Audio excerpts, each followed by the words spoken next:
कार्य क्षेत्र की बात का सोच ले कि क्या वो पूर्ण रूप से अपना 100% कार्य क्षेत्र में देकर अपनी रुकी हुई ग्रोथ को एकदम से स्वीप कराना के लिए कह रहा है, या मात्र इसलिए कह रहा है कि अपने को परेशान करना हमारा स्वभाव है? क्या समाज की मुख्य धारा से जुड़कर फिर वो जीने की चाहत रखता है, या आज भी अपने यही बता रहा है कि समाज कौन सा समाज, मेरा कोई समाज नहीं, मेरा तो अपना समाज है ना? तो ये शुरुआत ही जब होगी ना, आप अपनी शक्तिहीनता में ही रुके रहते हैं।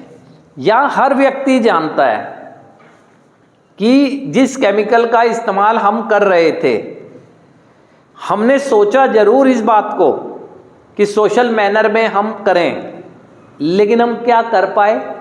सब जानते हैं कि नहीं कर पाए।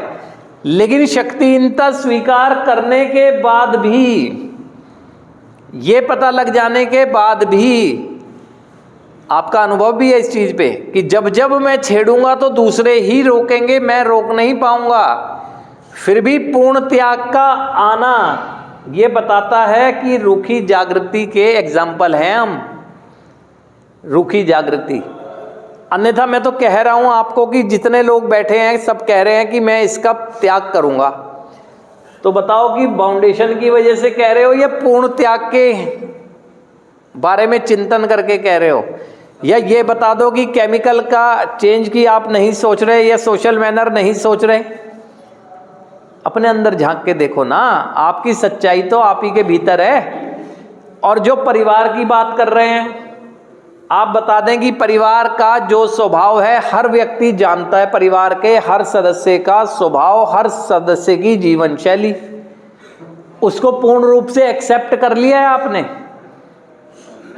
सोचने की बात है ना, क्योंकि अगर एक्सेप्ट कर लिया है तो ठीक है, आध्यात्मिक जागृति की तरफ बढ़ गए हैं, विकास होगा आपका। क्यों? किसे बदल सकते हैं? अपने आप को। किसे नहीं बदल सकते? दूसरों को।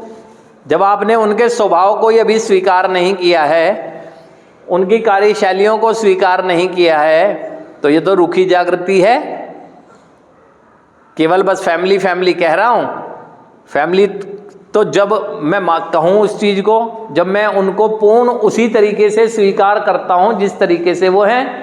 कहते हैं ना, परिस्थिति, व्यक्ति, है ना, और कोई भी स्थान ठीक उसी तरह से स्वीकार करने से आत्म शांति मिलेगी जिस तरीके से वो हैं। क्या मैं उन्हें बदल सकता हूं? नहीं बदल सकता। अपने को बदल लेता हूं, स्वीकार कर लेता हूं। रूखी जागृति है। कार्य क्षेत्र में जो काम है वो तो आपको करना